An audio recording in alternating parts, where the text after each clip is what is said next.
Alright, so here we are. I'm not far from the bullet heater. See it bleeding in the background? I'll show you. There it is. That's my background noise. Can't turn it off. It was supposed to go down to 20 degrees outside today, and it didn't. And it's going to happen tonight. The wind is howling. Anyway, I just wanted to show you a few things. So we got the Navions on the wall. This is the standard. You notice right here something's missing. But on this one, there it is. That's the recirc connection. And I just wanted to point out some things, maybe get some feedback, comments from you guys, what you experienced.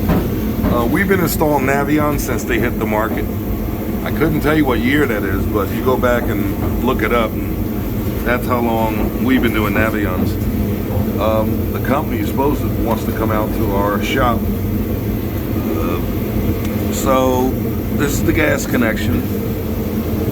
That's the recirc. So what you have to do, this is the Webstone manifold. Some guys just put an adapter right on the outlet and put a valve. However, I don't know how the heck you're going to service it. These have the service ports all built in. This kit now is about $100. So for the cost of what it would take to maintain the heater, and you're supposed to descale them once a year, or it depends how the condition of your water is. Normally we do them 1 to 2 years.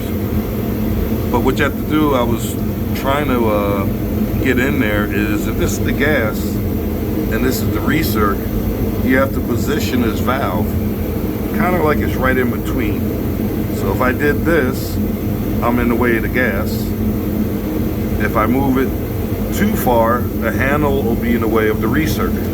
So there's a sweet spot, like right in the middle.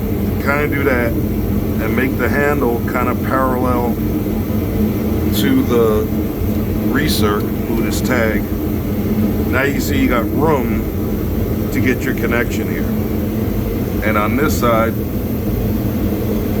you got room for the gas. And also what you're trying to do is make room to get this cap off. The gas line's gonna come straight down, don't forget. So if you did this, you can't get the cap off. More importantly, you can't get the hose on to do your maintenance. On the cold, it's not as bad, although you have to watch out for this thing. This is a strainer, and you need to pull that, again, depending on the condition of your water. At least once a year. I've seen where the water's so bad you gotta pull it every 6 months or so, but you'll figure that out. So you don't want to block yourself. If you did, let's see. Yeah. So if you did that, same problem. See? You can't get the this out of there easy. Now these swing. These are ball valves built in, and there you go. The only thing I don't like about Webstone is I wish that they took this surface and made it a hex like this, so you can put a wrench. There you can see a couple little nicks on it where I had to grab it with. I use channel locks. The interesting thing is, this is the relief valve, and it doesn't have to be that tight. So maybe, I'm quite sure these guys have talked about it, but I would have made that a hex. Probably cost way more money, because I can see this is machined, this piece. I bet they send these out, have them all made up, and just do the casting and screw it in there. But I've put these relief valves in by hand and have not had leaks. I don't leave them that way. I try to give them at least a turn. Of course, out of here will be the relief pipe. Probably with code around here is 6 inches from the floor. What I'm going to try to do in this room is, because the bathroom's over there, we're going to cut a channel across the floor if all goes well, and right about here in the area I'm going to have a 1.5 inch trap, and I'm going to make up a catch basin so I can gravity drain the condensate from there and from the AC coil and this way we don't have to buy pumps, condensate pumps. So on this one, same thing with the cold. You got to go a little angle so you can get the strainer out. This is also something you need to get access to. This is the condensate. Here's the natural gas. On this one, the recirc is missing. This is a 240S. And with that, because the recirc's missing, you get a much more wider range that you can move it. You know, probably be about there. And same deal. All right, just wanted to show you that. Give you a little peek on what goes inside a Navion.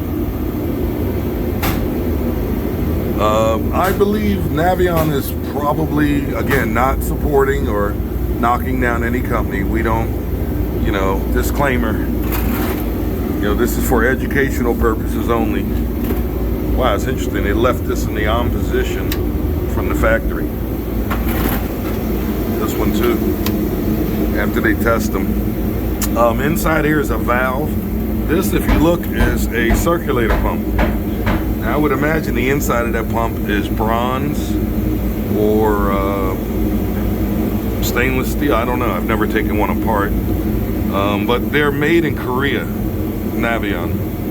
And just my opinion, again, I'm not supporting or knocking down any products or any companies. I think Navion has it down. In fact, you can see right here where it says made in Korea. Let's see if I can get it. There it is. I've dealt with a lot of tankless heaters, and out of all of them, these guys have their you know what together. And probably why I'm not an economics person for the product. I bet if you look it up, they're out there in the lead. All right, see ya.